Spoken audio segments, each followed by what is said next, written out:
ሰበር መረጃ አለ። ከዛሬ ጀምሮ የኦሮሞ ነጻነት ሰራዊት ዘመቻ ሺ ግንባር የተሰኘ አዲስ ዘመቻ በመላው ኦሮሚያ ማስጀመሩን አስታውቋል። ዘመቻ ሺ ግንባር ከዛሬ ጀምሮ በይፋ ተለዋጭ መመሪያ እስከሚሰጥበት ዕለት ድረስ በመላው ኦሮሚያ የሚቀጣጠል ይሆናል ሲል መንግስት ሸኔ ብሎ የሚጠራው የኦሮሞ ነጻነት ሰራዊት አስታውቋል። ለዘመቻ ሺ ግንባር ከፍተኛ ዝግጅት ሲያደርግ መቆየቱን ያስታወቀው ኦላ ተዋጊዎቹ ከዛሬ ጀምሮ በበርካታ ኦሮሚያ አካባቢዎች የማጥቃት ኦፕሬሽን ተልዕኮ እንደተሰጣቸው ገልጿል። በተለይ የወለጋንና የምስራቅ ሸዋን በርካታ ወረዳዎች መያዙ የሚነገርለት የኦሮሞ ነጻነት ሰራዊት በአሁኑ የዘመቻ ሺ ግንባር አዳዲስና ትላልቅ ከተሞችን በቁጥጥሩ ስር ለማስገባት አቅዶና ወስኖ የውጊያ ተልዕኮ መንደፉ ተነግሯል። ኦላ በዛሬው ዕለት ጀምሮ ያለውን ዘመቻ ሺ ግንባርን አስመልክቶ እስካሁን ከኦሮሚያ ክልላዊ መንግስትም ሆነ ከመከላከያ በኩል የተሰጠ ምንም አይነት መግለጫ የለም። የኦሮሚያ ክልላዊ መንግስት የኮሙኒኬሽን ቢሮ ኃላፊ አቶ ኃይሉ አዱኛ ከሁለት ሳምንት በፊት የኦሮሚያ ክልል ከመቼውም ጊዜ በላይ ዘላቂ ሰላም እየሰፈነበት ይገኛል በማለት መግለጫ መስጠታቸው አይዘነጋም። ከትናንት በስቲያ ማታ ላይ በሰሜን ጎንደር ዞን ዳባት ከተማ ከሚገኘው የመጀመሪያ ደረጃ ሆስፒታል ውስጥ አንድ ዶክተር እና ሌላ የቀዶ ጥገና ባለሙያ ታፍነው መወሰዳቸውን መሰረት ሚዲያ ዘገበ። ሁለቱ የጤና ባለሙያዎች ሆስፒታሉ ግቢ ውስጥ ያለው ቤታቸው ተሰብሮ ባልታወቁ ሰዎች ታፍነው ወዳልታወቀ ቦታ የተወሰዱ ሲሆን ሐኪሞቹን ለመልቀቅ ለእያንዳንዳቸው 500 ሺህ ብር ተጠይቋል ነው የተባለው።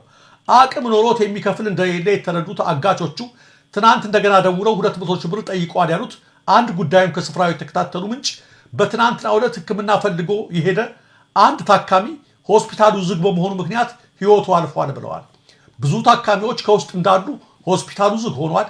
ለማን አቤት ይባላል? በየቀኑ እገታ፣ በየቀኑ ልመና ሰለቸን፣ በገዛ ከተማችን መኖሪያ አጣን ያሉት ስሜ አይጠቀስ ያሉ አንድ የአካባቢው ነዋሪ በወትር በመሸ ቁጥር ዛሬ ከኛ ቤት መጥተው እኔን አፍነው ይወስዱኝ ይሆን? ማን ይሆን ተረኛው እያለ ነው ህዝቡ የሚኖረው። ሁላችንም ተሳቀናል፣ ተስፋ ቆርጠናል። በተለይ ወደ ጎንደር መንቀሳቀስ ህልም እየሆነ መጥቷል በማለት ነው ስጋታቸውን የተናገሩት። ዳባት ከተማ ላይ ብዙ ጊዜ ዝርፊያና እገታ የሚፈጽሙት ከጡዋና ከበንከር አካባቢ የሚመጡ ናቸው ያሉት የከተማዋ ነዋሪዎች እንዲህ የሚያደርጉት ደግሞ በፋኖች ስም ነው።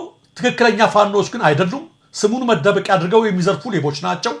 ወይ መንግስት አልጠበቀን፣ ወይ ፋኖች ከቆላው ወጥተው አልጠበቁን። አንድ በኩል ለጦርነት በሌላ በኩል ለቀማኛ ሌባ የተጋለጥን ያልታደልን ህዝቦች ሆነናል በማለት መናገራቸውን የዜና ተቋሙ ጨምሮ ዘግበዋል። በሌላ በኩል አሽከርካሪ እንደ ቢሮ ሰራተኛ ጠዋት ወጥቶ አመሻሽ ከ11 ሰዓት በኋላ እንዳይንቀሳቀስ እየተገደበ ነው ሲል የጣና አሽከርካሪዎች ማህበር ገልጿል።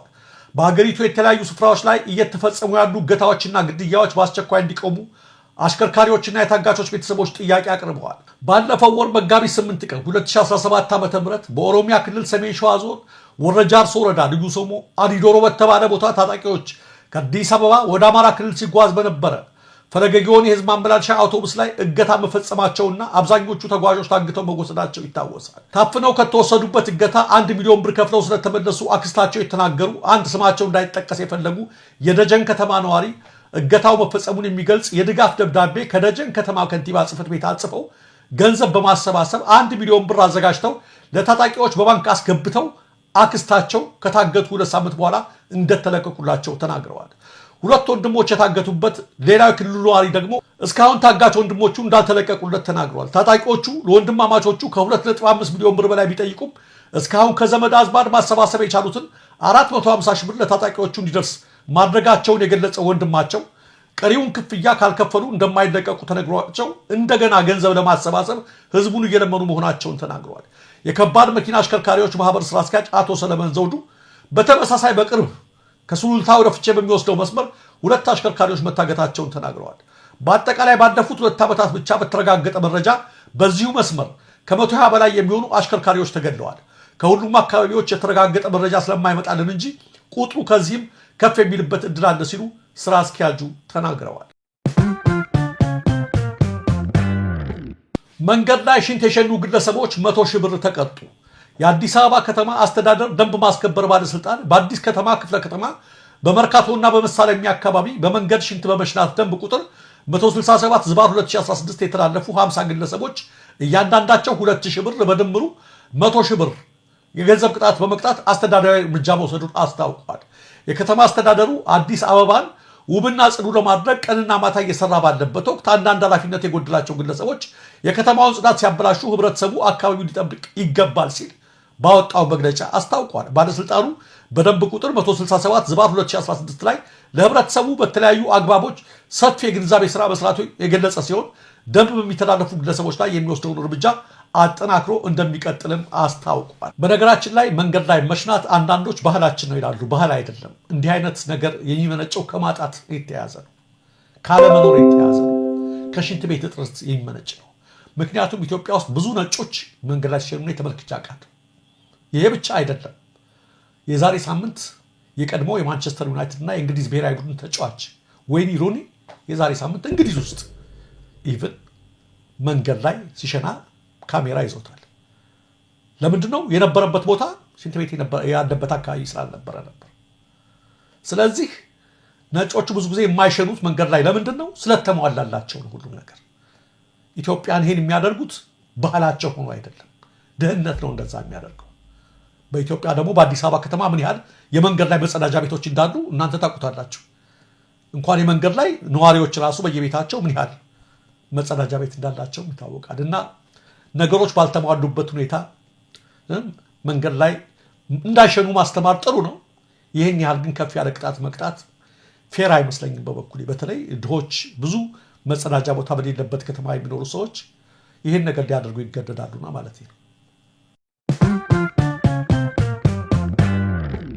በመጨረሻም 5000 ጉንዳኖችን በድብቅ ከኬንያ ሰርቀው ለመሄድ የሞከሩ የቤልጅየም ወጣቶች ፍርድ ቤት ቀረቡ። ሁለት ቤልጅየማውያን ታዳጊዎች በሺዎች የሚቆጠሩ ጉንዳኖችን በቤተ ሙከራ ብልቃቶች ውስጥ አጭቀው በአንድ የእንግዳ ማረፊያ ቤት ሳሉ እጅ ከፍንጅ መያዛቸውን አርትስ ቲቪ ዘግበዋል። እንደ ኬንያ መንግስት ባለስልጣናት ገለጻም ወጣቶቹ የዱር አራዊትን መዝረፍ የሚል ክስ ተመስርቶባቸዋል። ሎርኖይ ዴቪድ እና ሴፕ ሎዲስኪ የተባሉት የ19 ዓመት ዕድሜ ያላቸው ታዳጊዎቹ በናይሮቢ በሚገኝ ፍርድ ቤት ዳኛ ፊት በቀረቡበት ወቅት በጣም ፈርተው ሲንቀጠቀጡ ታይተዋል። ጉንዳኖቹን ለቀልድ እየሰበሰቡ እንደሆነና ህገወጥ መሆኑን ሳያውቁ እንዳደረጉትም ለፍርድ ቤቱ አስረድተዋል። የጉንዳኖቹን ዋጋ 1 ቢሊዮን ሽልንግ አሊያም $7700 የአሜሪካ ዶላር ይገመታል ያሉት የኬንያ ባለስልጣናት ግን ጉዳዩ ትንንሽና ብዙም የማይታወቁ የጉንዳን ዝርያዎችን በህገወጥ መንገድ ከማዘዋወር ወንጀል ጋር የተያያዘ ነው ሲሉ ተከራክረዋል። KWS የተሰኘው የኬንያ ዱር አራዊት አገልግሎት ባወጣው መግለጫ ወጣቶቹ ልዩ የጉንዳን ዝርያዎችን ወደ አውሮፓና እስያ ገበያ በማዘዋወር ተግባር ላይ ተሰማርተው ነበር ብለዋል። ሁለቱ ወጣቶች የሰበሰቧቸው ጉንዳኖች ሜሶር ሴፋሎስ የተሰኙ ልዩ ትልቅና ቀይ ቀለም ያላቸውና በምስራቅ አፍሪካ ብቻ የሚገኙ መሆናቸው ነው የተገለጸው። ውድ ተመልካቾቻችን፣ አድማጮቻችን ስትከታተሉት የነበረው የሰዓቱ የማዕደ ዜና መረጃዎች እነዚህ ነበሩ። ለትክክለኛ ለወቅታዊ ለፈጣን መረጃዎች እንዲሁም ለቁም ነገር አዘል ዝግጅቶች ማዕደ ዜናን ይከታተሉ። ኢትዮጵያ ሀገራችን፣ ምስራቅ አፍሪካችን በሰላም በአንድነት በሞገስ በነፃነት በፍቅርና በክብር ለዘላለም ይኖሩ።